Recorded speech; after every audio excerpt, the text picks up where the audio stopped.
క్రీస్తు శరీరం అని పిలువబడటమే సంఘం. దాంట్లోకొచ్చి నువ్వు మళ్ళా నేను కులము, గోత్రము, ఫలానా ఫలానా అంటే నువ్వు బేసిక్గా అనుసరిస్తున్నది క్రీస్తును కాదు, నువ్వు అనుసరిస్తున్నది మను. నన్ను కూడా ఇలాగే అడిగారు. నేను మా పిల్లల్ని తీసుకెళ్ళి జాయిన్ చేయడానికి వెళ్ళాను స్కూల్లో. సార్ మీ కులం చెప్పండి అన్నాడు. ఎందుకు నీకు అన్నాను. రాయాలి సార్ అన్నాడు. నాకు లేదురా అన్నాను. అటెండ్ సార్ మీరు చెప్పాలి సార్, మీరు ఒప్పుకో. నాకు లేదండి, మీకేంటి ప్రాబ్లము? లేదు సార్ పిల్లలకు చాలా ప్రాబ్లం అవుతుంది సార్ రేపు అన్నాడు. నా పిల్లలకు కదా ప్రాబ్లం, నీకేంటి ప్రాబ్లం?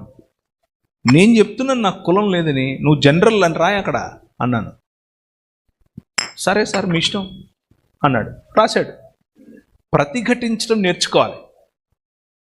తల ఒగ్గేంత వరకు ఈ సిస్టమ్ అనేది అలాగే తల వంచు. అలాగని చెప్పి నేను ఇప్పుడు మైక్ పట్టుకొని మీరెవ్వరు కూడా అందరూ ఇలాగే చేయండి అని నేను చెప్పను. అది మీ వ్యక్తిగత చాయిస్.